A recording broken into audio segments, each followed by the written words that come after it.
भगवद गीता अध्याय 3 श्लोक 36 से 40 तक। भगवद गीता अध्याय 3 श्लोक 36। अर्जुन उवाच अथ केन प्रयुक्तोऽयं पापं चरति पुरुषः अनिच्छन्नपि वार्ष्णेय बलादिव नियोजितः। सारांश। इस श्लोक में अर्जुन प्रश्न करता है, मनुष्य जानते हुए भी पाप क्यों करता है, यह पूछता है। क्या यह उसकी इच्छा के विरुद्ध होता है? कौन सी शक्ति उसे बलपूर्वक प्रेरित करती है? अर्जुन पाप के मूल कारण को जानना चाहता है। भगवद गीता अध्याय 3 श्लोक 37। श्री भगवानुवाच काम एष क्रोध एष रजोगुण समुद्भवः महाश्नो महापाप्मा विध्येन्मे वैरिणम्।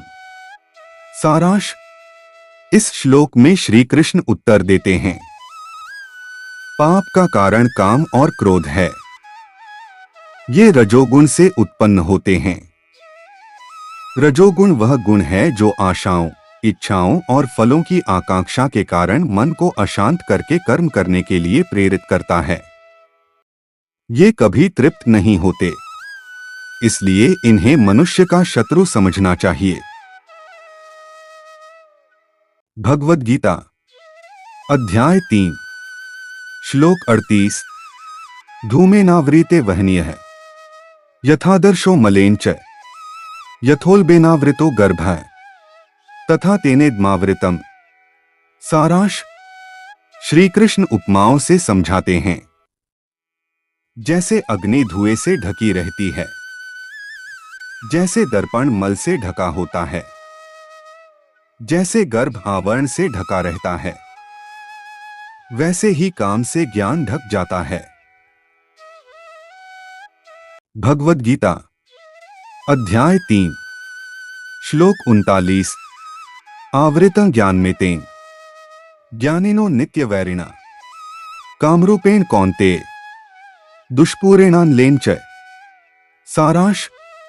इस श्लोक में भी श्री कृष्ण उपदेश देते हैं। काम ज्ञानियों के ज्ञान को भी ढक देता है।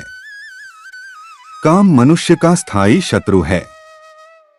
यह कभी तृप्त नहीं होता, इसलिए इसे अग्नि के समान कहा गया है। भगवद गीता अध्याय 3 श्लोक 40। इंद्रियाणि मनोबुद्धियः अस्याधिष्ठानमुच्यते एतैर्विमोह्यत्येष ज्ञानमावृत्य देहिनम्। सारांश। श्री कृष्ण काम के निवास स्थान बताते हैं। इंद्रियां, मन और बुद्धि उसके आधार हैं। इनके द्वारा मनुष्य मोहित हो जाता है, ज्ञान ढक जाता है और विवेक नष्ट होता है। इसलिए काम को जीतना आवश्यक है। रोज भगवद गीता के श्लोक सुनने के लिए चैनल को सब्सक्राइब करें। अगर आपको ये श्लोक पसंद आया हो तो लाइक और शेयर जरूर करें। जय श्री कृष्ण।